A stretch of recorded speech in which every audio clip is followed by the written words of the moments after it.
to another National Emergency Operations Center COVID-19 briefing for the 28th of May 2021. We thank you very much for joining us for this briefing today. I want to recognize with us the Prime Minister, the Honorable Timothy Harris. I also recognize our Minister, who is the co-chair of the Disaster Mitigation Council, the Honorable Wendy Phipps. I thank all of you for joining us as we continue to update you on what is happening in St. Kitts and Nevis with respect to the management of the COVID-19 pandemic. Today I would like to call first our Chief Medical Officer, not our Chief Medical Officer. I'll call the Medical Chief of Staff, Dr. Cameron Wilkinson, to make his presentation.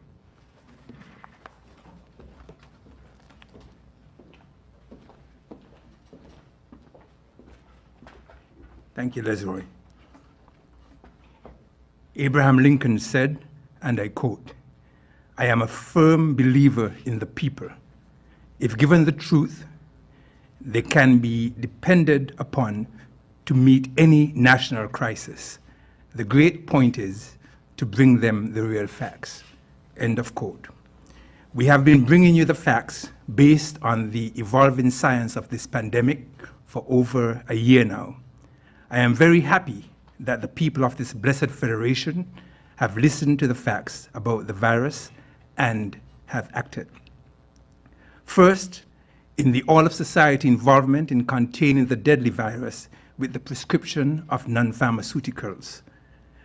When the vaccines arrived, you listened as we launched an extensive education program and then began to come in, rolling up your sleeves to be vaccinated. You did this not just to protect yourself, but also to protect those who cannot be vaccinated. I am very happy that as of yesterday, 55.8% of adults over the age of 18 did the right thing and received their first shot. And 21% of adults over the age of 18 are now fully vaccinated. These numbers will continue to climb as more and more persons are following the facts and science and coming forward voluntarily and getting vaccinated. I want to urge everyone to continue to remain focused, continue to educate yourself, continue to protect yourself and your loved ones, and we will get through this together. The recent cluster of COVID-19 cases we're experiencing is our first, and it served as a wake-up call for many. I want to let you know, however, that it will not be our last. As long as the virus remains circulating globally, it will keep coming once our borders are open. We are going to have to learn to live with COVID-19 for some time, but make sure we are protected, especially from severe disease and death through vaccination. We can also help to decrease the spread of COVID-19, as the science is now showing that you have a 63 to 83% risk reduction of contracting COVID-19 through vaccination. We need to continue to prepare for this attack and the next by having as many persons over the age of 18 vaccinated. Let us continue to protect ourselves and our school children and the elderly and frail. So many parents have called me, some in tears and fearful as the current situation with the cluster involving school children and adults unfolds. We will continue to keep you in your prayers, but you can be assured that based on the history of this virus, all the children should recover and do well. As adults, you can protect yourself by getting vaccinated, along with the continued use of the non-pharmaceuticals that kept us safe over the past year. The results returned yesterday from testing was great news, as of the more than 570 persons with significant contacts tested, all 570 plus tests were negative. These results point towards containment of the virus. We will continue to widen the web of contact tracing to encircle and contain this deadly virus.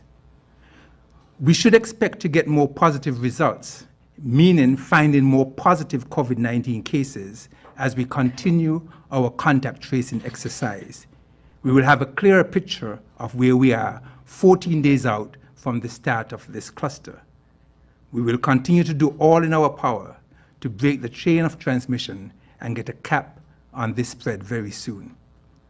Some persons have been expressing concerns re the dosing interval for the vaccine being administered, as we were using a dosing interval of 10 weeks, but have now readjusted this for some. And there are a few points you need to know about the vaccine and the vaccine doses. The vaccine is given in 2 doses. The minimum interval is actually 28 days. The dosing interval recommended by the manufacturer is 4 to 12 weeks. The World Health Organization recommends its use between 8 and 12 weeks. The efficacy after the first dose is 76%. The efficacy climbs slowly up to 82.4% after the second dose. The longer the dosing interval is associated with a higher efficacy, and the highest efficacy is seen when it's given 10 to 12 weeks after the first dose. There is, however, absolutely no health risk to persons having a shorter dosing interval that is between 4 and 10 weeks. Many countries throws an interval of 8 to 12 weeks. We chose 10 weeks initially. To increase the number of persons benefiting from the first dose, with vaccine shortage globally, some countries have even extended their interval to 16 weeks to ensure that as many persons as possible get one shot.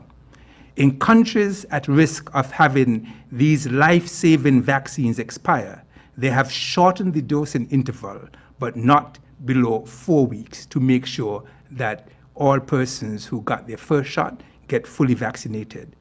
In a pandemic with a deadly virus, having 76% protection from just one jab is better than no protection at all. Again, we have reached too far in this fight to lose the gains we have made. A lot of us have been working around the clock to keep you safe. We will continue in this fight. Let us continue to work together and not get complacent. And this, of course, requires your assistance. We need the assistance of everyone. And so I ask you again, go out and get vaccinated. Continue to wear your mask, hand sanitizer, and social distance, and avoid mass gatherings. We will get through this together. I know the weekend is coming up when persons tend to go out and party and fet. I ask you to do the right thing this weekend and try and avoid mass gatherings so we can contain this spread. I thank you. Thank you, Dr. Wilkinson. I now invite our Chief Medical Officer, Dr. Hazel Laws, who would present us with the Health Emergency Operations Center Situation Report.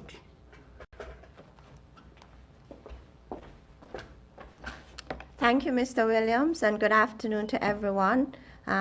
This afternoon, I will share with you the Health Emergency Operating Committee's Situation Report for today, Friday, May the 28th. Within the last 12 hours, the Ministry of Health received positive results for 4 additional cases. These 4 individuals are all nationals. These cases are linked to cases we reported recently. So at present, the Federation would have announced 68 confirmed cases, 54 cases from St. Kitts, 14 cases from Nevis. At present, we have 23 active cases.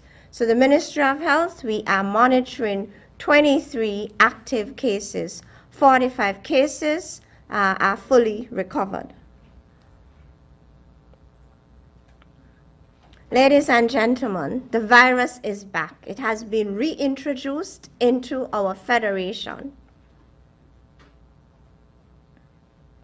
We are presently trying our very best to contain this cluster of COVID-19 cases. So at present, we have 23 active cases, and as you realize, this cluster is gradually expanding. Our aim is to flatten the curve and keep the total number of impacted individuals to its lowest. And we are doing this through contact tracing. Those cases that are identified are placed in isolation so that they do not spread the disease. Their contacts are placed in quarantine to observe for the onset of the disease. We are testing all contacts, and we are also conducting targeted testing.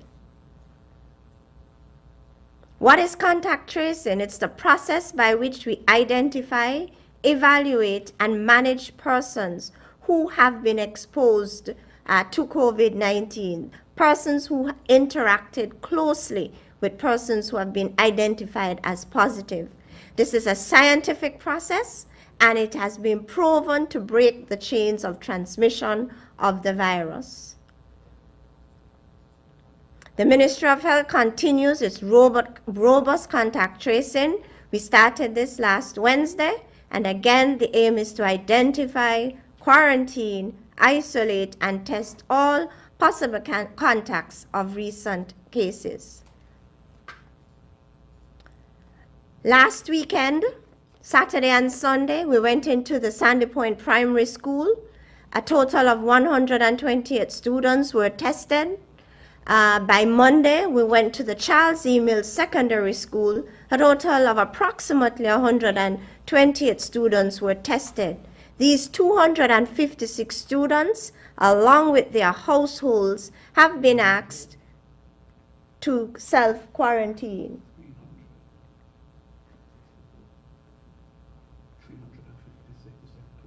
256 students and households have been asked to self-quarantine. Thank you. By Wednesday of this week, the Ministry of Health, we went to the Washington Archibald High School, the Bastia High School, the Seventh-day Adventist Primary School, and the Tyrrell Williams Primary School. A total of 441 students were tested. Now, at these four institutions, the students, and only the students, have been asked to self-quarantine. The recommendations we've made to the household is as follows. The household members are asked to adhere strictly to the COVID-19 prevention and control measures. So we are asking the parents, the guardians, the other relatives who live in the house with these students to wear a face mask at all times. And if and when you're interacting with the child, make sure to sanitize your hands before you do so and after doing so. These measures will help to prevent the spread amongst the household members. So, ladies and gentlemen, over the past few days, since we've been trying to contain this cluster of cases, approximately 760 persons have been touched. 63 of these individuals are in isolation and quarantine at a certified hotel or a government certified facility. So the 23 active cases are included in this 63. 697 persons have been asked to self-quarantine. So a total of 760 persons have been impacted by our contact tracing process. The Ministry of Health continues with its testing. So we are testing contacts. We are also conducting targeted testing, those individuals who may be associated with contacts. Just yesterday alone, that's Thursday, May 27th, we processed 570 samples, and the results all returned negative. The contact tracing process continues until we would have contained this cluster of cases. We continue in terms of administering the AstraZeneca Oxford vaccine. Please note that once you're fully vaccinated, you will enjoy an 83% risk reduction in terms of your ability to contract COVID.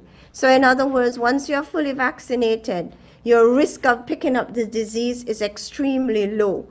your risk of transmitting the disease is also reduced. Your risk of becoming moderately or severely ill is significantly reduced, and so is your risk of dying. Dr. Wilkinson would have explained the dosing interval, and so based on the instructions from the manufacturer, and we also need to note that this vaccine has been approved by the WHO, and so WHO would have approved the dosing interval. So the 2 doses can either be given 1 month apart, or as the interval can be as long as 12 weeks or 3 months.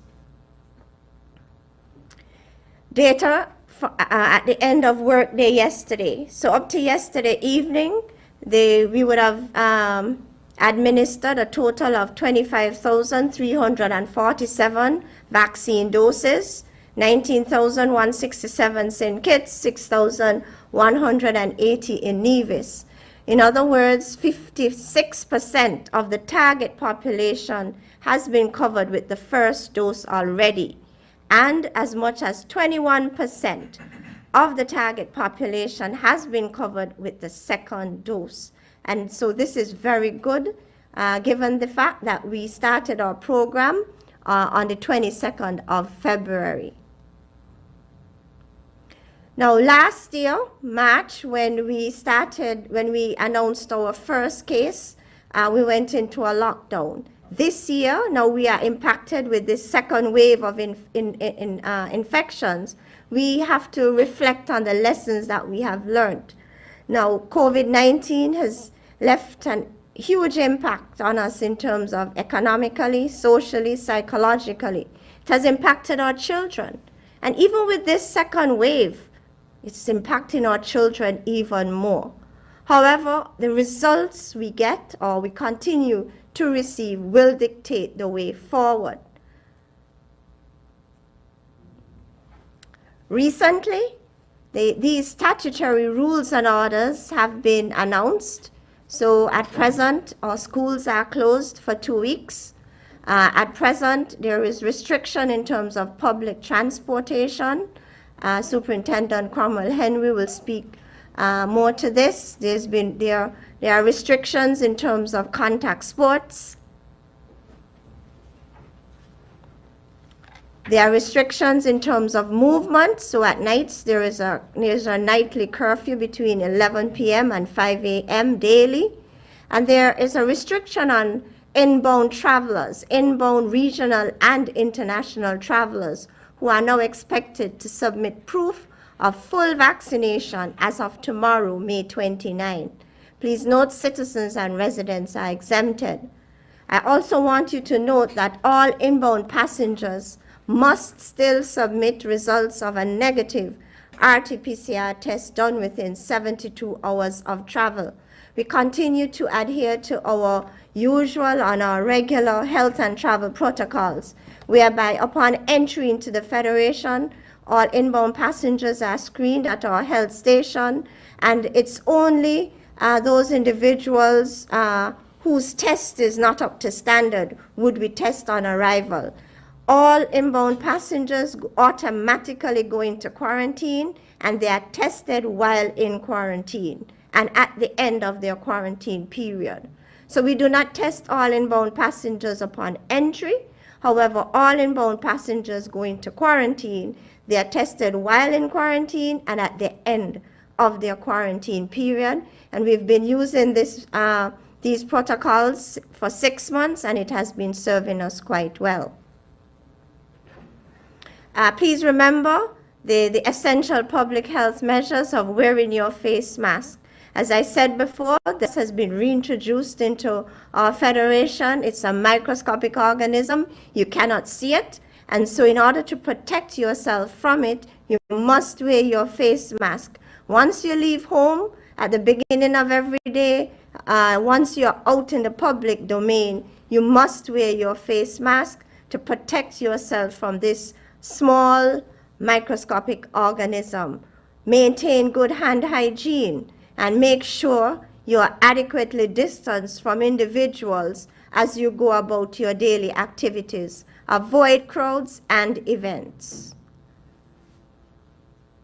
Protect yourself. Do not wait, vaccinate. I thank you. Thank you very much, Dr. Laws.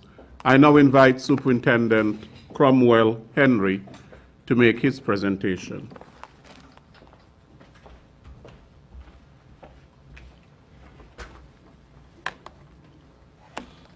Thank you, Mr. Williams, and a pleasant good afternoon to all listening this broadcast via whatever means.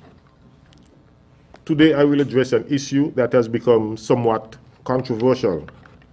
It is the issue of the reduction of the carrying capacity in public service vehicles. I must first indicate that this is a public health measure and is for a limited time in the first instance. And it is to allow for the investigation by the Ministry of Health and to contain the virus that is seemingly spreading at this time. Public service vehicles have been implicated as one of the mode of transport for infected persons. Therefore, it has become necessary that we take precautionary measures to protect users of this service. Several protocols have been in place over the last year to protect drivers and their passengers. Sadly, these protocols were ignored by many persons. The new COVID-19 Prevention and Control Order merely limits the number of passengers that are permitted to half of the carrying capacity and re-emphasize the mask wearing and sanitization protocols that has been in place all along. The carrying capacity is determined by the number of passengers the vehicle was registered and licensed to carry, which should be displayed in a conspicuous place inside the vehicle. This number does not include the driver. It is important to note that the Vehicles and Road Traffic Act stipulates that 2 children under the age of 12 years makes 1 passenger. So a simple way to determine what number of passengers you should be carrying is to look at the number of passengers your vehicle is licensed, the number of passengers that is displayed in your vehicle, and divide that by 2, 50%. So if you're licensed to carry 14 passengers, at this time you're only permitted to carry 7, and that does not include the driver. So the 7 passengers plus the driver, you would get 8 persons on that vehicle. So the number of passengers that you are permitted to carry is half of your normal carrying capacity. We therefore appeal to bus owners and operators to cooperate with the health authorities as they work to prevent the control and spread of the coronavirus at this time. You can do your part to ensure that we return to quicker normal operations by getting vaccinated and encouraging your passengers to do likewise. As we go through this weekend, I wish to remind everyone that the nightly curfew continues under the authority of the Public Health Restriction of Movement Regulations. Again, this is another public health measure designed to control and prevent the spread of the virus by limiting the time and opportunities for social activities that may facilitate such spread. Therefore, from 11 p.m. nightly until 5 a.m. the following day, until June 8th, all persons are required to be at their residence unless special permission is granted by virtue of your employment as an essential worker or for medical or other emergencies, or unless, of course, you receive permission in writing from the Commissioner of Police. We appeal to bar owners to ensure that you cease operation in sufficient time to allow your staff and patrons to be at their residence before the curfew time. Those persons who have received electronic curfew passes are reminded that these passes should only be used in the course of your duties and should not be abused. Any abuse of the privilege will result in the revocation of the passes and possible arrest and prosecution. Similarly, persons found away from their residence during the curfew time without permission runs the risk of being arrested. Regulation 5 of the regulation provides for severe penalties for breaches. A person who contravenes or fails to comply with these regulations shall, on summary conviction, be liable to a fine not exceeding $5,000 or to a term of imprisonment not exceeding 6 months, or both. We therefore solicit your fullest cooperation as we work together to ensure that we get through this period safely. Thank you.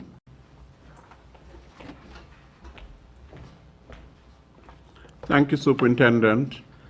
I now invite the manager of the Water Services Department, Mr. Cromwell Williams, to make a presentation.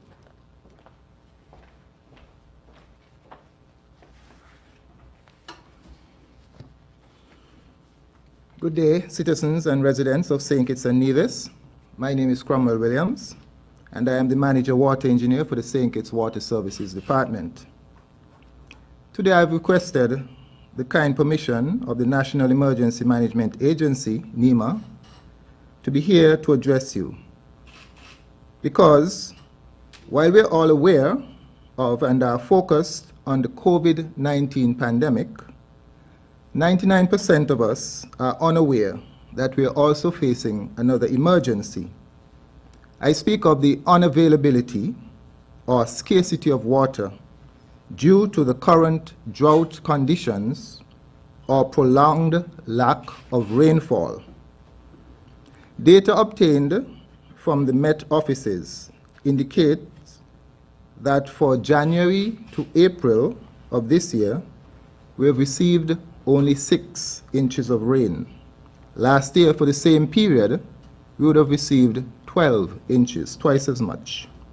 The normal average this period is 15 inches of rain. May is almost finished, and we have had 0.6 inches of rain for the month so far. Normally, May brings a break in the dry season with about 4 to 5 inches of rain. By all standards, this is a very serious dry season. It is not only St. Kitts. The Caribbean Climate Outlook Forum of the Caribbean Institute of Meteorology and Hydrology has recommended that a drought warning be issued for St. Kitts and Antigua. Let me make it abundantly clear, my fellow citizens, that all of our water comes from rain. At the Water Services Department, we understand that our mandate is to develop adequate water supplies to meet the need of a rapidly developing country. Indeed, we have come a long way in this regard over the past 2 to 3 decades. We have drilled wells all over the island. We currently have almost 30 wells in operation, producing about 5 million gallons per day. Our strategy for meeting future demands for water was always well planned out. We would continue to drill additional wells, and eventually we would have to turn to desalination to augment our supplies. Desalination, which is the conversion of seawater into drinking water, is a last resort, as it is at least twice as expensive as our normal sources of water, seeing that it uses quite a bit of electricity, and we know that electricity is not cheap. Unfortunately, over the past few years, we did experience some setbacks in our well drilling program, but we are back on track. We have recently signed a contract with BEAD for rehabilitation of a well in Shadwell, as well as the drilling of new wells starting in the Keon area. This dry season has opened our eyes to climate variability and hence we can no longer delay our turning to desalination as a means to augment our public water supply. Once the rain starts falling, hopefully in July or August, we would have adequate supplies. And had it been less dry, we would have had adequate supplies at this time. However, what we are seeing currently is far below normal rainfall. We have already resorted to trucking water in some areas. Let us remember that we do not make water. We capture it and distribute it, and there are limitations. So today I am appealing to all of us to come to the awakening that we are in a drought and we cannot continue to use water as we normally do. Let me preempt those who would say that the Water Services Department is the biggest waster of water, because it seems that we sometimes take an inordinate length of time to address leaks, etc. Yes, we do have limitations. Yes, we do have limited resources, and hence sometimes our response time might not be what it ought to be. However, this in no way justifies you not being willing and diligent in playing your part to conserve what little water we have. What we desperately need in St. Kitts is a paradigm shift when it comes to water, a whole new mindset. With all the developments that have taken place and are taking place, we can no longer see St. Kitts as a place that has a lot of water and where water is cheap and can be wasted without consequence. We must see St. Kitts as a place, yes, where the government is prepared to subsidize the cost of water to ensure that the ordinary man can afford to pay for the water that he needs for health and hygiene, but persons who want to fill their swimming pools and have their grass green even during this dry season must pay the true cost of providing the service. In fact, I must say that perhaps the most significant deterrent to this paradigm shift, to our customers taking water conservation serious, is the fact that water is so cheap. People do not value what comes cheap or easy. So, as we go through the remainder of this extremely dry season, and even all year round, I am beseeching you to conserve water. Show your love for your neighbor by using less water. A few tips: check your toilets and your premises for any leaks and have them repaired immediately. Report any suspected leaks to the Water Services Department. You can reach us at 467-1005 or 467-1447. Do not water lawns. Do not use hoses to wash vehicles and buildings. Use a bucket. Use your rinse water to water your garden. Persons who have cisterns should start using them, and persons who do not have should look at investing in the purchase of some storage containers. Generally, monitor your use of water and be as conservative as practicable. The cooperation of all is greatly appreciated. Thank you.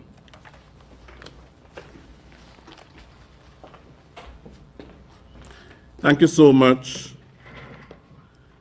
Mr. Williams, for that very serious message of water conservation during this period of drought. I now invite the Chair of the National COVID-19 Task Force and National Disaster Coordinator at the National Emergency Management Agency, NEMA, to address us, Mr. Abdias Samuel.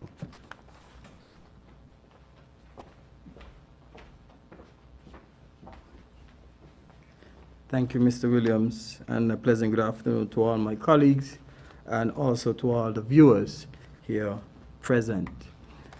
Today I want to update you on the work that is being done in support of the national response to this outbreak. I want to highlight the work of the Ministry of Social Development and Gender Affairs, led by Permanent Secretary Janelle Lewis and her team. Today, they would have reached out to 88 households, meaning they would have contacted them via telephone, and we would have reached a total of 114 persons who are in isolation and quarantine. However, today, they would have delivered care packages to 24 households around the island. At this time, I want to pause and thank a number of persons who would have supported this initiative. In particular, social services officers, home care officers, community officers, drivers from the Ministry of Education, and the donors who would have donated to this cause.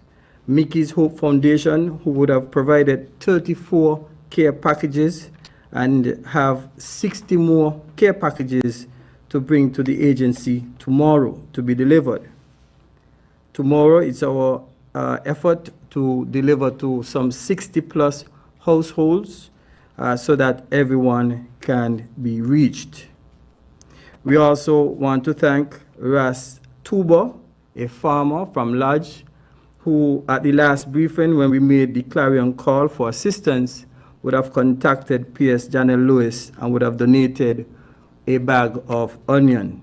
I think it's about a 50-pound bag of onion. Thank you, Ras Chuba. Equally so, we want to thank Ross University for the kind donation of water for these persons.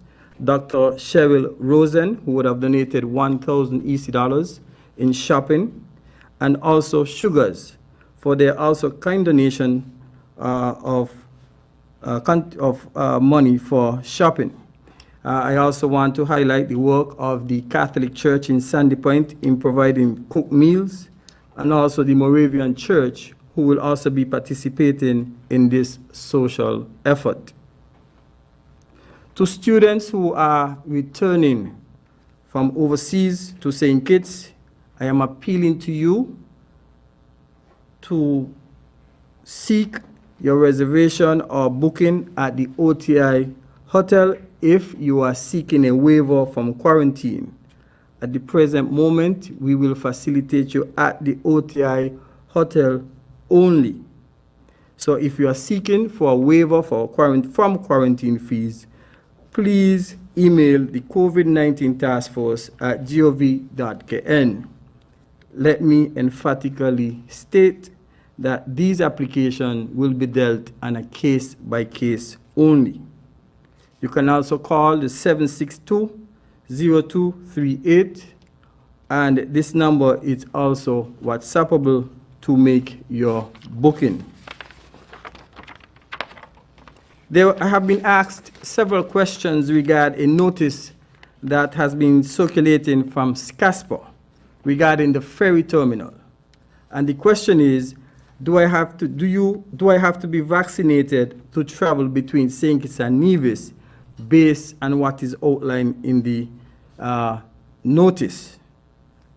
Let me report to you that I have contacted the CEO of SCASPA and also the chairman of the board of SCASPA, and they have indicated that no citizens, residents, visitors traveling between the island will be required to have a vaccine in order to travel between both islands.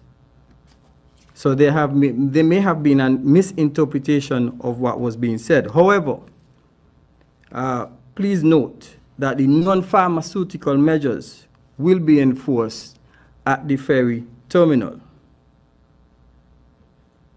Ladies and gentlemen, our containment strategy is very simple and clear.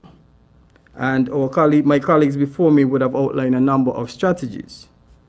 We clearly stated in the beginning that the outbreak will require contact tracing, which we would have heard the CMO speak to it, quarantining and isolating, mass testing, enforcement of the COVID-19 protocols, risk communication, which we are doing today, review and strengthening of our protocols in general, monitoring, evaluating, and reporting, education and training. And a key tool that we are asking you to use in order for us to combat this pandemic is vaccination.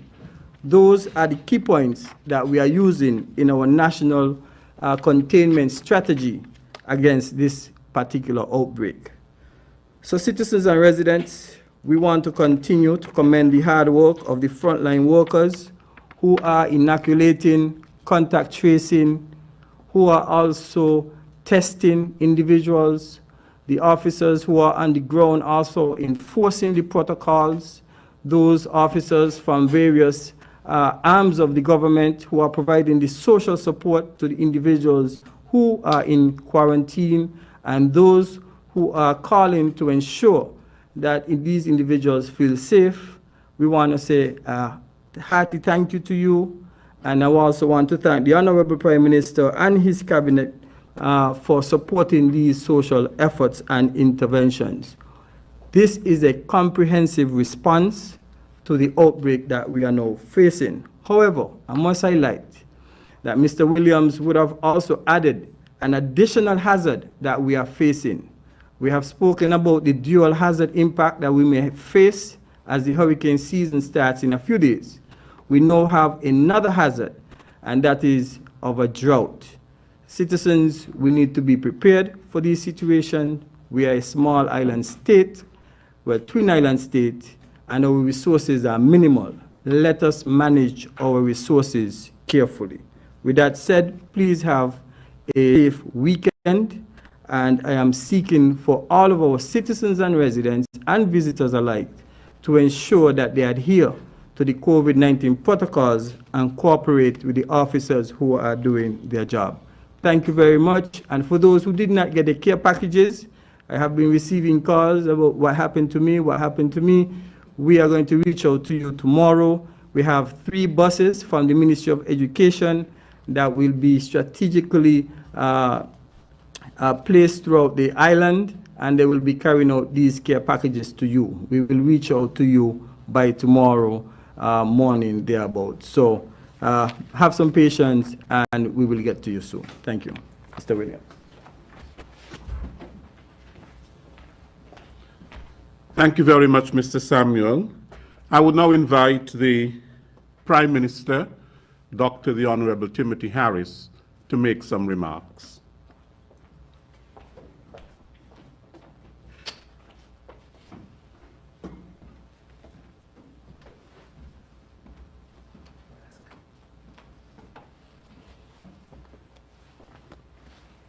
Thank you very much, Lesroy. I want to recognize our Attorney General, Mr. Vincent Byron, our Senator, Minister Wendy Phipps, of course, the High Representatives of the Ministry of Health, led by Dr. Laws and Dr. Wilkinson, Mr. Henry, Dr. Carty, and all others who are here, and really to start on a note of commendation to these, our very faithful public servants, ably led by our Attorney General, in discharging the mandate to keep our country safe in the context of the COVID-19 ongoing war that we are doing here. I want to thank them and to say that the country is eternally grateful for your excellent service, for your sacrifice, dedication in this long battle we have been waging before March, but certainly since our first cases took place of March 2020. I must publicly thank the Attorney General because he has been most present and his leadership felt in guiding the task force through the many challenging cases that would have come and the many other interventions he had been able to give and to provide steady leadership of those activities, ably supported by Senator Phipps. We owe them all a debt of gratitude. We continue to do this war, and in the war we will have battles which we must win, but ultimately winning the war is critically important. Over the last week, we have come to realize that COVID-19 is still here, and that COVID-19 requires all of us to be on alert and on guard. The response to COVID-19 is still an all-of-a-society approach. Every individual must share the personal responsibility or take the personal responsibility to keep himself or herself safe and, of course, their family and their loved ones. The over 700 plus persons that had been part of the exercise of contact tracing over the last few days, many of them were unsuspecting in terms of having never anticipated that they could be caught in some way with respect to the COVID-19. That is a wake-up call for all of us. Whether we are a child going to the primary school, or we are a parent, or we are nurses or doctors, it really doesn't matter. Any of us and all of us are at risk. And the only way we can reduce that risk is to ensure that all of us are vaccinated. We have been saying with respect to countries that no country is safe until all countries are safe. Because COVID-19, of course, represents a transboundary challenge. To the extent people move and people cross borders, COVID-19 is everywhere. Equally within our household, we must ensure that everyone is vaccinated. In our schools, we must ensure that every teacher is vaccinated. In our health centers, we must ensure that every health professional is vaccinated. In our security forces and all our frontline agencies, everyone must be encouraged to be vaccinated, because until all are, each of us remains exposed to the virus. And that in part has been one of the lessons that I hope we have learned so well over the last couple of days.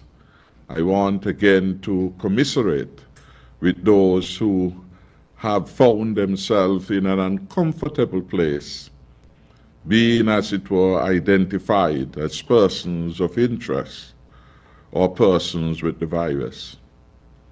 The coronavirus is a disease, and we will hope that right-thinking and sensible people would provide and accord the level of protection which every individual should reasonably expect in our society. Some persons who are not even bearers of the COVID-19 disease have had their names scandalized across social media. And we must reject that as indecent, inappropriate, and unethical. And those of us who receive them on our phones must not bother, we must immediately delete them and not share them with anyone else, because we help in propagating unethical conduct by doing so.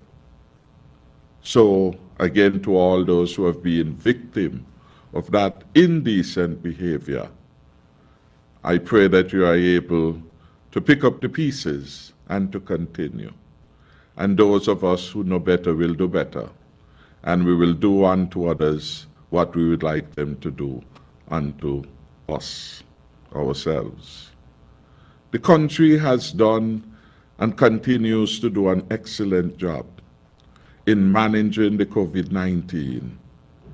We still are among the best performing countries in the containment of the virus anywhere in the world.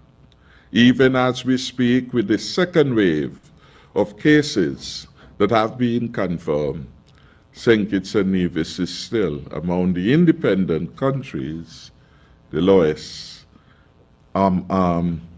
confirmed cases. St. Kitts and Nevis still has one of the best record in terms of testing as a per capita of the population.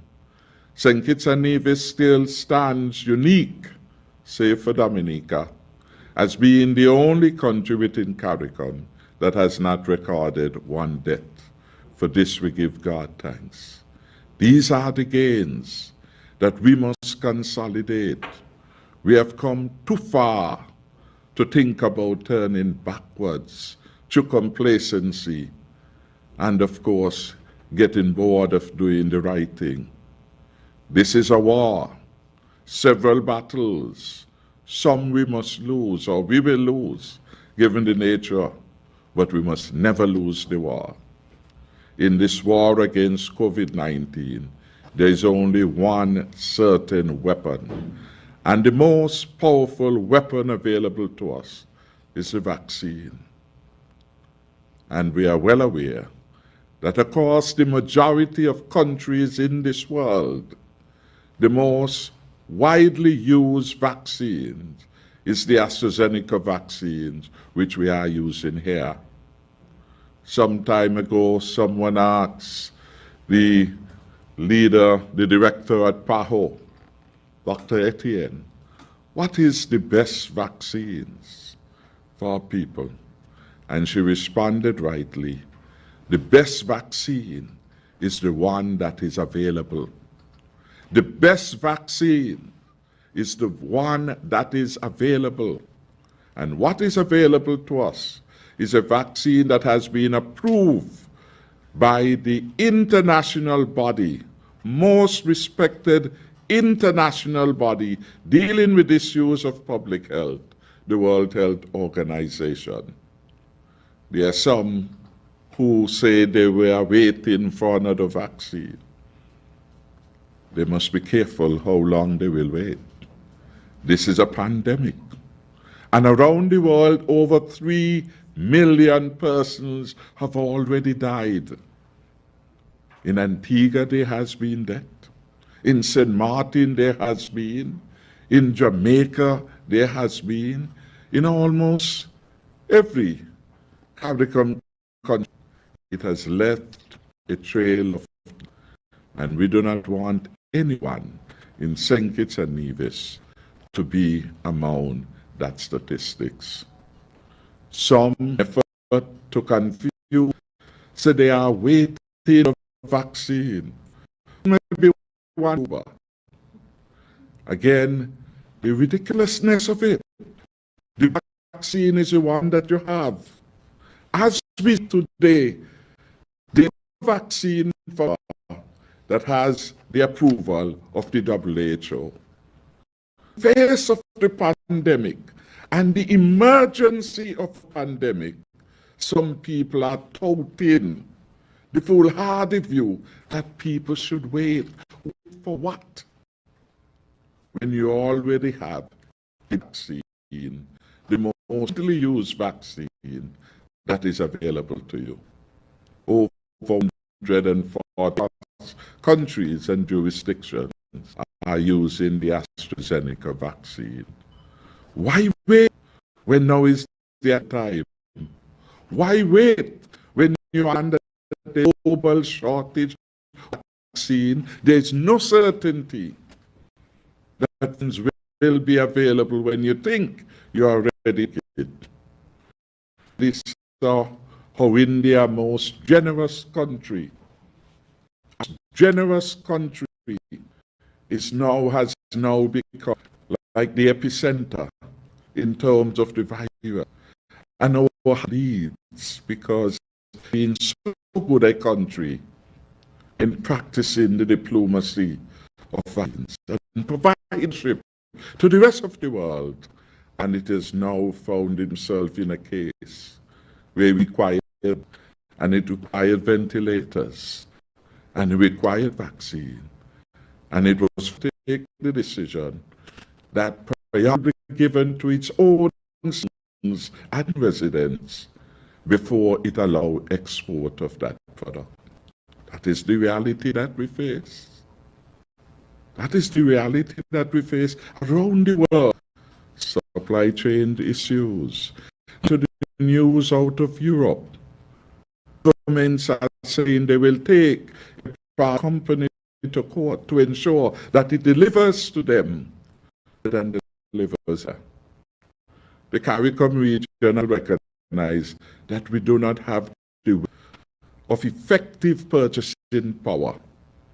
Our numbers are small, and therefore supplier will not tarry with a small order when he gets a large order that makes sense.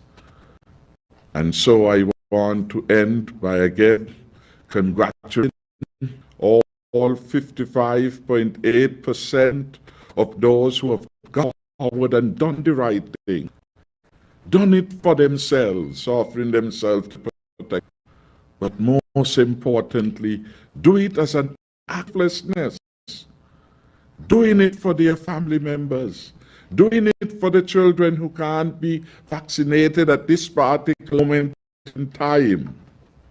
Therefore, have to give them the protection. So if you're a mother or a father, I appeal to you to vaccinate. Get vaccinated now, and that comfort and protect to your child. I want to make a special appeal to taxi operator. Now is the time to do it. I want to make the appeal to every operator of the bus. Now is the time to do it. And yes, some say that the busmen would have preferred that there was not a 50% reduction and that they could have, as it were, have a better life. In the pandemic, the livelihood is important. It's about saving lives. We must make the point. If there is no life, there is no livelihood to worry about. So you have to make sure you are healthy and well enough for the job. And that is what the restriction of 50%, not new, is intended to do. It is to save your life. It's to minimize the risk of the other passengers who are on the bus. 50%, half a loaf. I grew up grandmother and she would have reminded us many times, half a loaf is better than none. And if it means saving the life, halting the transmission of the virus, we should willingly do that for a period of time, 2 weeks in the first instance. I wish that every person taking would be vaccinated. Then we won't have to bother with nothing, because the risk there would have been brought to zero, because everyone would have been fully vaccinated. So it means if you can get more of your passengers, we will be able to make the necessary adjustment. I want the appeal to all these officers, our fire officers, prison officers. Do not take not test faith. God has been good enough to bless us. This February 20, we said only effective response would be the vaccine. God has helped. Vaccine. And over the world, over 1 billion people have moved to get themselves vaccinated.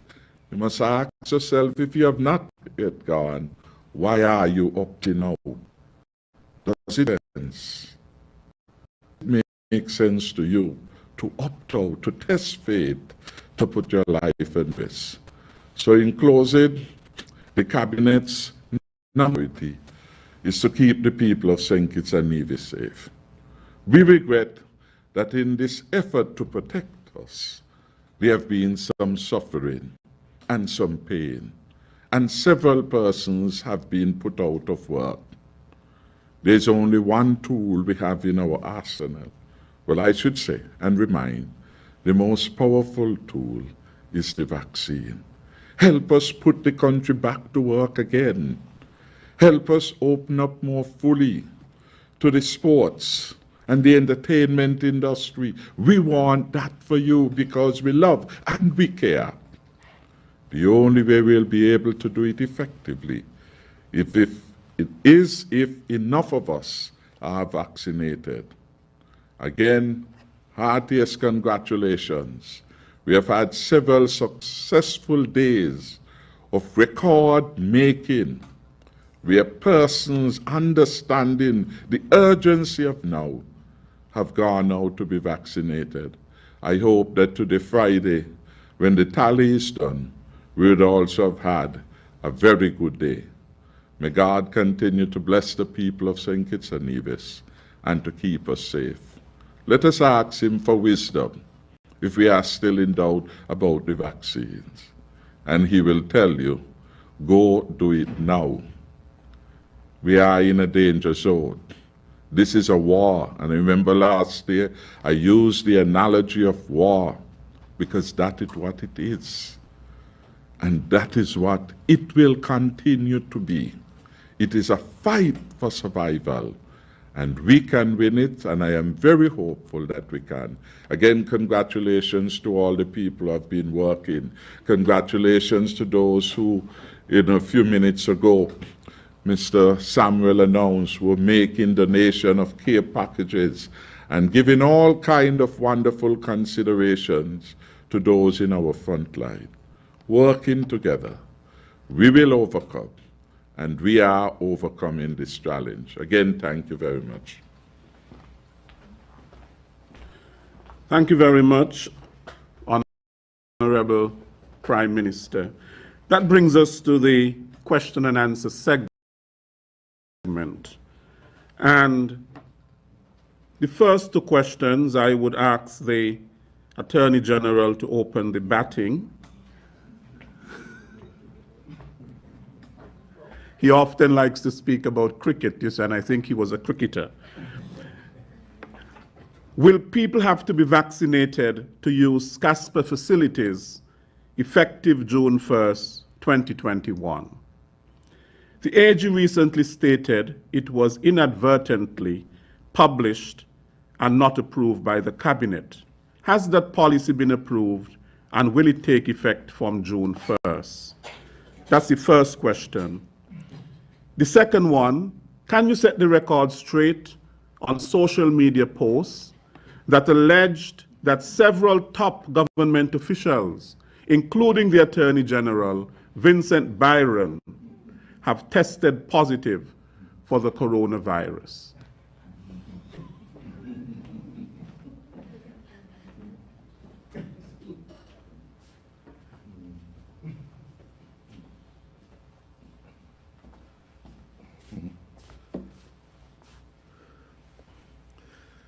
Thank you very much, Lesroy, Chair. And I would want to respond to the second question first, although maybe the medical experts might have been better able to answer that. No, I have not been tested. No, I have not been diagnosed with COVID-19.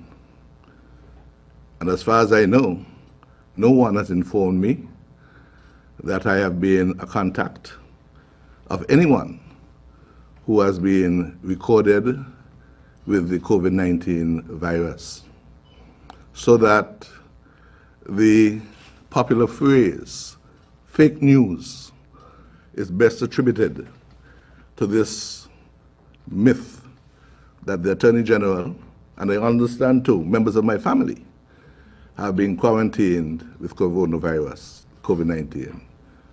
I'm in good health. My family is in good health. And I thank all of you for your prayers to keep us healthy. And we wish to pray for all of us in St. Kitts and Nevis at this point in time. So I hope I put that to rest. In relation to the issue of a notice that has been put out by CASPER, I said on Wednesday that the Cabinet has not made a decision on this post, on this notice. And it's important to understand how we in the Cabinet have had to manage this issue of the coronavirus. The Honorable Prime Minister last year created and asked us to form a national COVID-19 task force. In that task force was a wide cross-section of public servants, civil servants, senior public servants who come together to address issues related to the COVID response. Primary in that list is the Chief Medical Officer and the Medical Chief of Staff. And we rely on their medical expertise and that of a very critical and important body that they lead in relation to the Ministry of Health, that's the Health Emergency Operating Center. They deliberate, they discuss the medical science, and they come to the task force and give their recommendations, their advice. There are other issues that ultimately arise from some of the recommendations. How do we contain movements? How do we have a corridor of containment for people to come in? Quarantine, security, foreign affairs, the Ministry of Tourism, and I can go on and on. The Commissioner of Police, the Commander of the Defense Force, are all part of the task force. And we deliberate on all of these matters, and recommendations are made from the task force. And it's at that point we invite representatives of the task force to come to the Cabinet of Ministers of the Government of St. Kitts and Nevis and give us their best advice on these recommendations. And we at Cabinet deliberate and make decisions, which I'm happy to say, over the last year and more, we believe have been very successful. We had a state of emergency that lasted to the end of the last year. In some quarters, this was criticized. It was even tested in court. But we prevailed, and we know that this was successful. The Cabinet of Ministers meets regularly, and there are a number of issues that are discussed relevant to the coronavirus. We believe that we have the best interests of St. Kitts and Nevis at heart, and as the Honorable Prime Minister stated early, keeping our people safe is our number one priority. Keeping our people safe is the number one priority. We know, the country knows, that the number one recommendation over the past year has been to adhere to non-pharmaceutical protocols. The wearing of the mask, sanitizing our hands, social distancing, physical distancing. We try to avoid mass gatherings. And this will help to keep us safe. Intuitively, if people cluster around you, you drift away. You ensure when you come into contact with people, you have on your mask.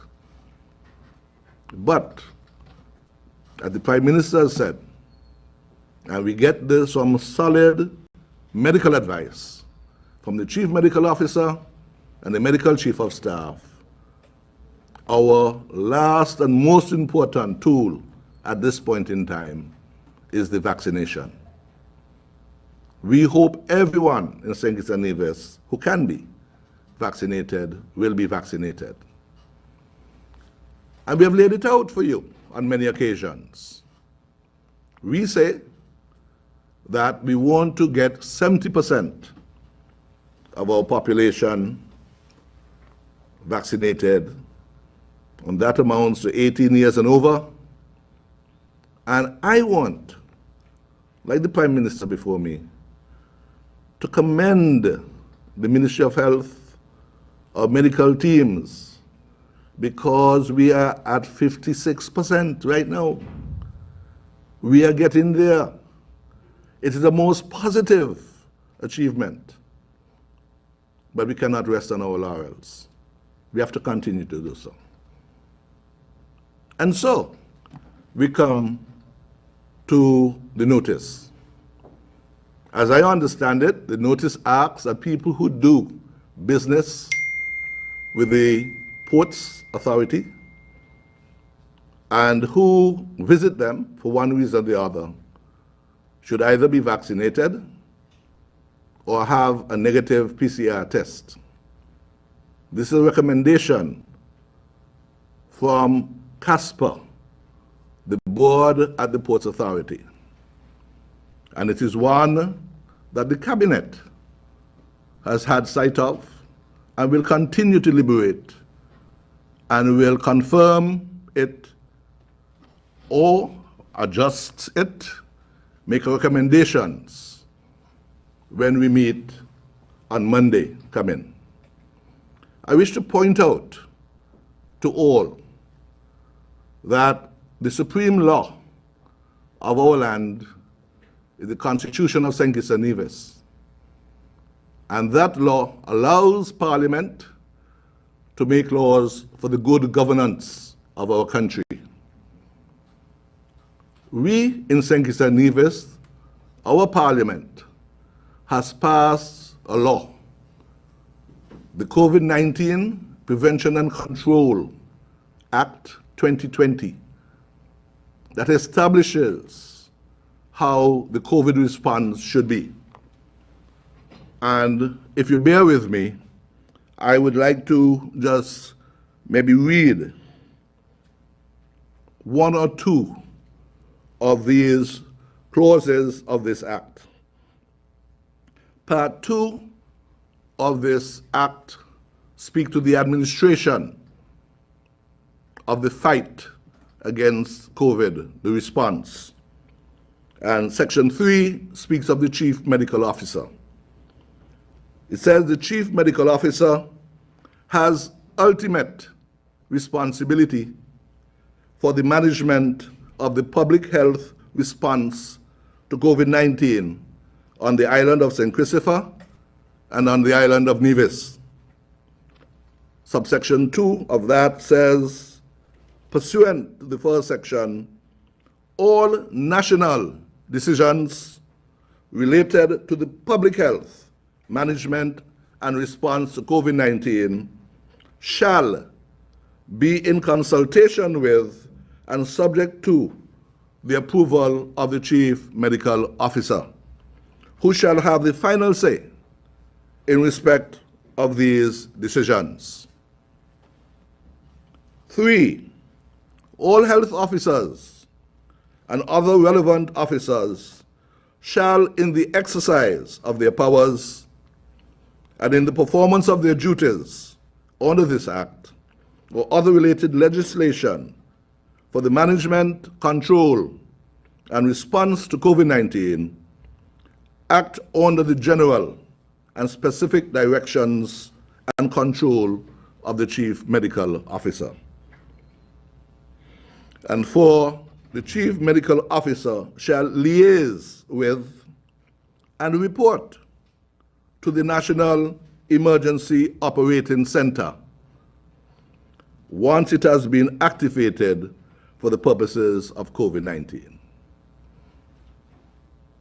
Our medical technical expert, the chief medical person, is the one who has ultimate responsibility for determining decisions that we speak of. I want to look at subsection 4, and that is the National COVID-19 Task Force. Subject to the provisions of Section 3, related to the Chief Medical Officer, the National COVID-19 Task Force is responsible for the coordination of the national response to COVID-19. The composition of the National COVID Task Force is as set out in Schedule 1, and I won't go to that, but as I've mentioned earlier, it comprises the senior representatives of our government, our technical, our public servants who make up that body. It says that the task force may liaise and consult with such other public and private agencies and bodies as may be necessary. Chief Medical Officer, the National COVID-19 Task Force may consult and liaise with other public bodies and agencies, but ultimately, decisions in response to COVID-19 rest with the technical experts, the medical experts, and the National Task Force. This is the law of the land. The powers and duties of the National COVID-19 Task Force are as follows: to implement, pursuant to Section 3, national initiatives as it pertains to the prevention, mitigation, and suppression of the spread of COVID-19. B, to inspect or visit various facilities, including schools, hotels, guest houses, places of business, places of quarantine, places of isolation, and other relevant locations or facilities for the purposes of ensuring conformity with the provisions of this Act and any relevant laws pertaining to the prevention, mitigation, and control of the spread of the coronavirus, COVID-19. To liaise and consult with relevant public or private agencies as may be necessary. To conduct programs of public information and education on the mitigation of, preparedness for, response to, and recovery from COVID-19.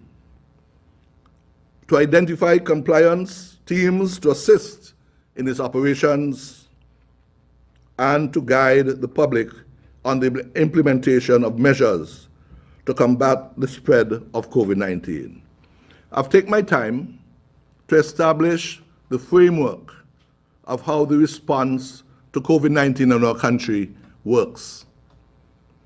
We at the National Task Force receive advice and recommendations from our medical experts, and the public policy has been that the task force consults, gives advice to the Cabinet of Ministers who ultimately make decisions on the response to COVID in St. Kitts and Nevis.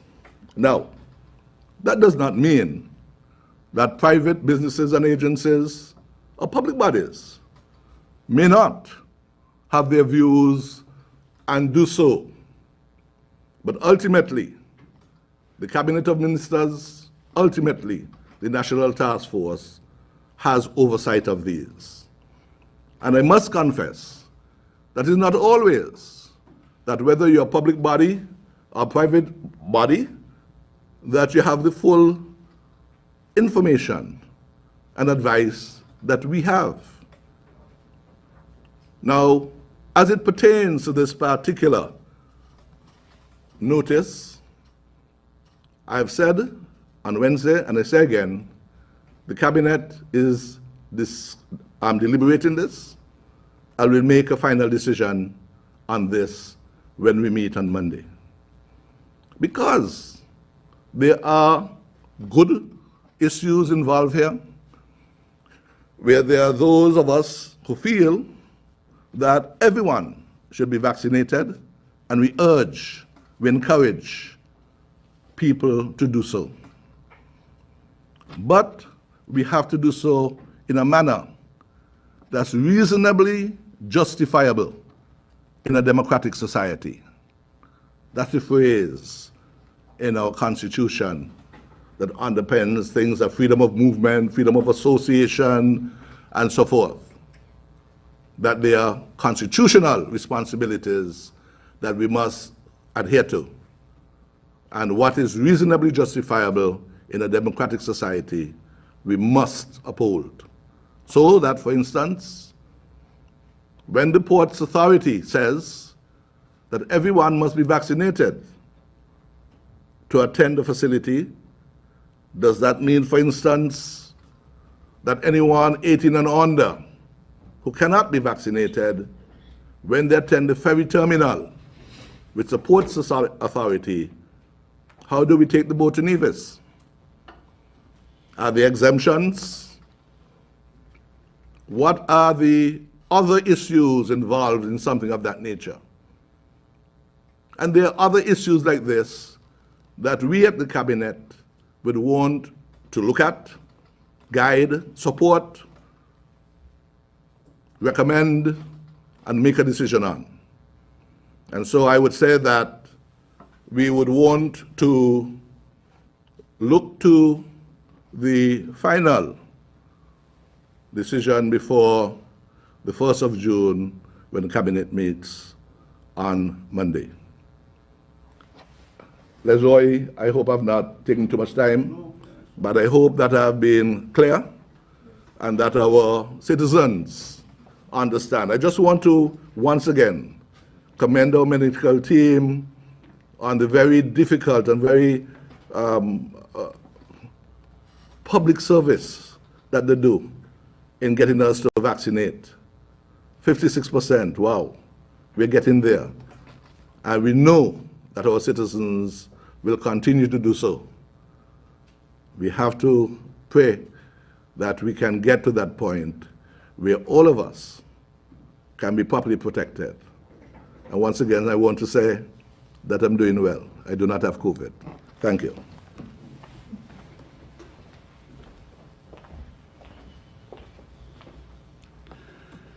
You know, there are people who are spreading information or rumors and others that they have this and they have that they have COVID or they don't have COVID. But it is not the responsibility of the NEOC to reveal medical information on anyone, as it is a breach of professional ethics. If the person in question chooses to reveal this information, it is his or her right to do so, as the Attorney General just did. But it is not for us to call names from this podium. A number of media houses have been asking, and that has been my response to them. There is another question from Win FM, which I will ask. With the current batch of vaccines set to expire, according to health officials at the end of June, When will the country receive other doses? And will health officials continue to administer the first dose of the current vaccines under these circumstances?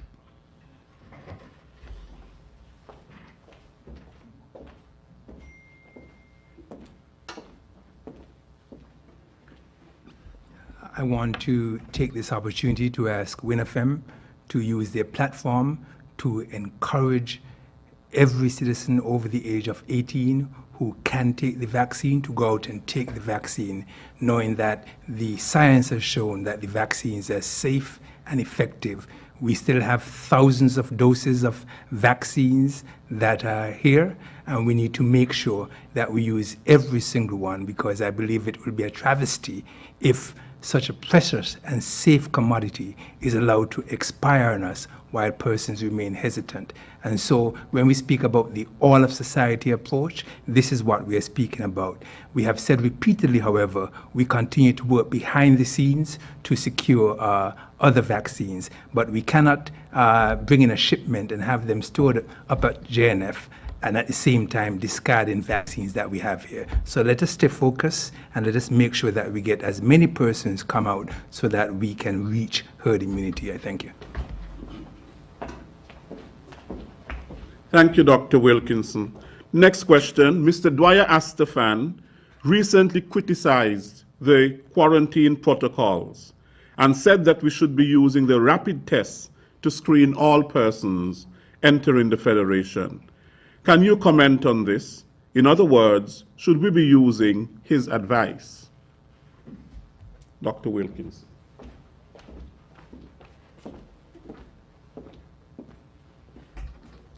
Well, I've said here many times before that everyone is entitled to their opinion, and so anyone can say anything. But here we try to follow the facts. And so let me speak briefly about the tests that are available for COVID-19. There are two types of tests. We have the antigen test and the antibody test. I will mention the antibody test just to discard it because they are no longer really in use, especially with widespread vaccination.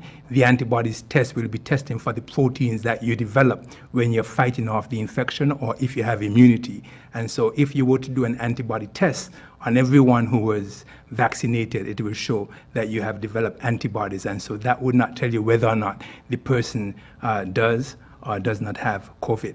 Now, as it relates to the antigen test now, we have said all along that the gold standard test is the PCR test, and that is the test that we have used for our entry protocols, and it kept us safe for almost a year, giving us the lowest COVID risk in the entire hemisphere. And we will continue to do that test for our screening protocols.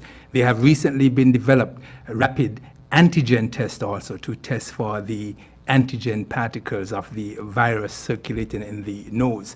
Now, for these tests to be positive, you need to have a high viral load in the nasal cavity or the throat when they do the testing. And what is done in this test, a swab is placed in the nose or the mouth, and it's put on a card similar to doing a pregnancy test, and you look for a color change. And so that result can come back within 15 minutes, and it doesn't require any special laboratory facilities to do that, and that's why it is called a rapid test. However, those tests are highly inaccurate in that they have a high false negative rate, which means that you can have a result coming back negative when you are actually positive, because they require a higher circulating level of viral particles in the nasal cavity for them to test positive. So what it means then is this. The accuracy can range anywhere from 48 to 78%. If somebody is symptomatic and the test is done, they have a 75 to 78% accuracy of finding the positive result in that person. If somebody is asymptomatic, that is, they have no symptoms at all, although they would be infected, it will miss up to 48% of persons who are actually positive. So you will have somebody testing negative on the rapid antigen test that is being suggested by the gentleman, but if you were to back check them with the gold standard PCR test, they would be positive. There is also a big difference between testing somebody who is symptomatic in the first week when their viral load is high, and in the second week when they're recovering and their viral load is dropping, but they can still pass the virus on to persons. And again, if you're symptomatic in the first week, using the rapid antigen test, you can pick up about 75% of persons, but in the second week, you can miss almost half of the persons who actually are positive, but that test will give you a false negative result. And so because of those reasons, we will not use the rapid antigen test for our screening at our ports. You might ask, well, why is it being used in certain places? It is used in certain places where you have crowds that are coming together, like at theme parks and entering games, etc., because the philosophy is if you can pick up 50% of the persons who are symptomatic and positive, then it will decrease the risk, in addition to the social distancing measures. But that is not something that this country will use as an entry screening tool, because we will be missing almost half of the persons who might be coming in with the virus. I hope I made it clear. Thank you, Dr. Wilkinson. This next question is for the Chief Medical Officer. Can an explanation be given as to why the different protocols for the students tested in Sandy Point compared to the, comparing those protocols to the more recently tested students, the Washington Archibald High School, the SDA School, the BHS Bastia High School, and the Tyrrell Williams?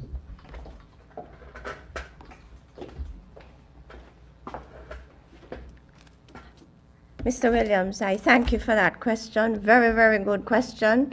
It will provide me an opportunity to respond and to highlight the importance of vaccination for the parents of children on a whole and guardians of children on a whole, all adults in households with children.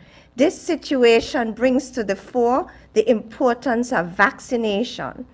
Now, the Ministry of Health continues to be guided by the science with respect to our recommendations and interventions. So last weekend, we went to the Sandy Point Primary and the Charles E. Mills Secondary School. 256 students were tested. They were asked to stay home along with their households in terms of in self-quarantine. Now, self-quarantine means the student and the family members remain in the confines of the house. So in other words, you're just confining everybody to the house.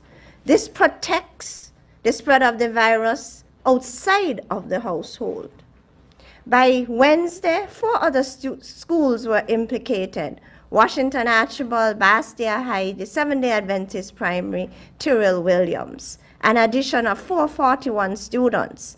So we saw the number of schools increasing, the number of students increasing. We realized the most important recommendation is adherence to the COVID-19 prevention and control measures. The wearing of the face mask, hand sanitization. Because guess what? That prevents the spread within the household. And if you do not have spread within the household, it won't go outside the household. So in other words, the adherence to the measures protects the members within the household and outside and external to the family unit. So in other words, just saying self-quarantine is a false sense of security. So ladies and gentlemen, the most important recommendation is the prevention measures. Wearing the face mask when interacting with a child who was exposed to the positive, and sanitizing your hands, etc. Now that brings me to the best tool that we presently have in terms of fighting this virus, vaccination. Now this situation underscores the importance for the parents, all parents, to become vaccinated, all guardians, all adults with children living in their household. This tells us that you need to come on board and accept the vaccine. Because if the adults and parents in the home is vaccinated and a child comes home because the child was exposed to a case, you don't have a problem. You just put on your face mask, sanitize your hand, care for your child, and then go to work without a problem, without worrying about transmission of the virus. So I'm very happy that you asked, because it brings to the fore the importance. And so all the persons who have posed this question, I want you to help me to impress upon the minds of all adults who have children, all guardians, everybody who has, all adults with children in their homes. There's a strong case for you to come on board and be vaccinated. You're protecting yourself, your household, your child, and by extension, all who you interact with, your workplace. Thank you for the question. Thank you, CMO. I know that people have been asking about those of us who come here to this podium and concerned about the transmission of the virus and if we are sanitizing and so on. At the NEOC, we are particularly careful. Everyone who comes to this podium has been fully vaccinated, plus every time we leave the podium, we sanitize our hands. When we come into NEOC, we sanitize. When we are not at the podium, we have our mask on. In addition to the fact, and then we have been vaccinated, fully vaccinated. And I am not a medical doctor, but I read that people who are fully vaccinated, that even if they contract the virus, the viral load is so low that it doesn't affect them in any adverse way. And the viral load is so low, almost negligible, that you don't transmit the virus to someone else. So that is a high level of protection by just being vaccinated. CMO. Mr. Williams, one of the education officers just sent me a WhatsApp to remind me that some teachers were also implicated and tested at the Sandy Point Primary, Charles E. Mills, and some of the other 4 high schools, that were implicated on Wednesday. So the teachers also need to come on board in terms of being vaccinated, because they can be affected when we have a spread or cluster of cases like this. So I want to bring on board the teachers and the importance for them coming forward and accepting the vaccine, because some of the teachers at either of these 6 schools, they were tested and they are also in self-quarantine. So it's important for teachers to recognize why it is they need to come on board in terms of accepting the vaccine.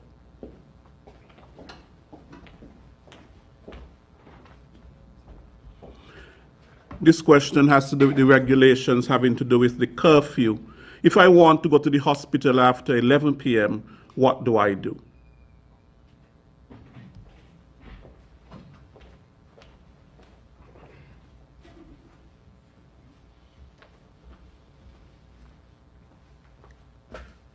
Well, if there's some medical emergency, of course the regulation provides for you to attend to that emergency.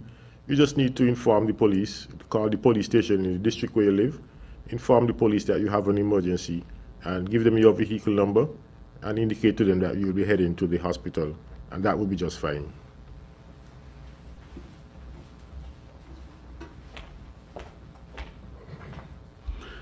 This next question is for one of the health professionals. What will be provided for persons who cannot take the vaccine, those with autoimmune diseases? I think one of you addressed that before, but Dr. Wilkinson.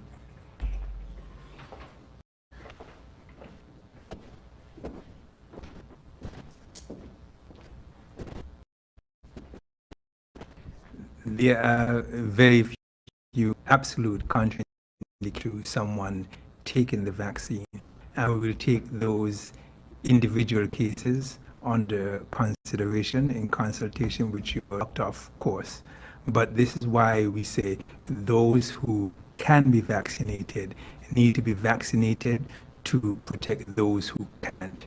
And so if although autoimmune disease in itself is not a contraindication, many different immunes, but those of us out there who are healthy and strong and over the age of 18, and even if you're over the age of 80 and fit, if you can take the vaccine, you take the vaccine, because that is what herd immunity is about, protecting those who can't protect themselves.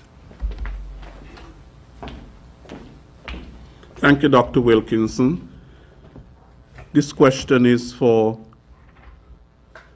Dr. Laws. I believe I heard Dr. Laws say that nationals returning home are not required to show proof of being fully vaccinated, but non-nationals are required to do so.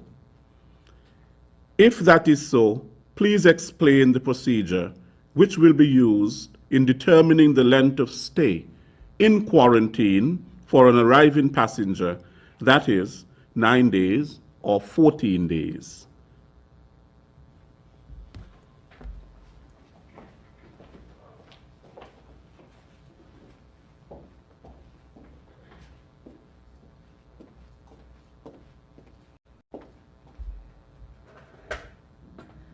All right, so it's been a couple of weeks now since we've been accepting inbound passengers who are fully vaccinated, meaning you would have received the 2 doses, if it's a 2-dose regime, if it's a vaccine with a 2-dose regime, or if you would have, if you got the 1 dose of the Johnson & Johnson. So once you provide us with the evidence that you were fully vaccinated, and 2 weeks would have elapsed between your last dose and your date of travel, you would be deemed fully vaccinated, and you qualify for a reduction in your quarantine period from 14 days to 9 days. However, if you are an adult traveling with a child, if you are a parent, a couple traveling with a child, the 2 adults are fully vaccinated and the child who isn't, because children, you know, they are not vaccinated, at least up to now.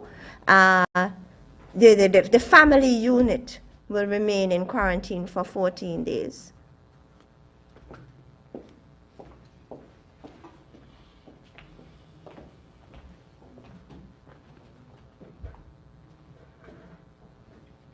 This next question, since spectators have to be fully vaccinated to look at sports, will the players have to be fully vaccinated or be tested before they go on the field?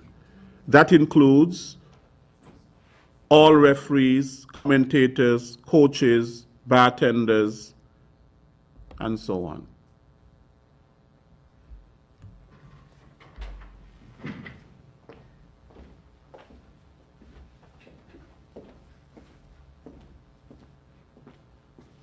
We have addressed this question many times before, and we can't put everything in the same basket.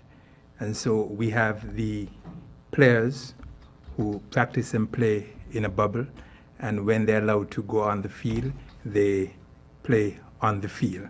And that's a separate situation to persons in the arena and having thousands of persons in the arena looking at the game going on. And what we are saying is persons who are entering, they can create a mass gathering situation which can become a super spreader.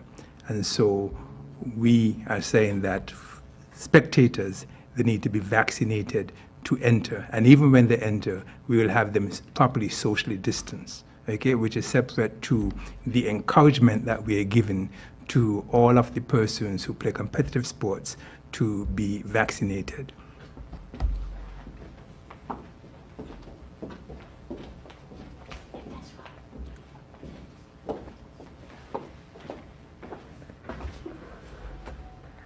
However, I feel compelled to add that based on SRNO number 14, there is a restriction in terms of contact sports, in terms of there are no No person shall attend sports training or practice sessions for amateur or other recreational sporting events at this time. Beg your pardon? Oh, with the exception of the two upcoming CONCACAF qualifier matches, St. Kitts versus Guyana and Puerto Rico versus Guyana. St. Kitts versus Guyana, June the 4th, and Puerto Rico versus Guyana, June the 8th.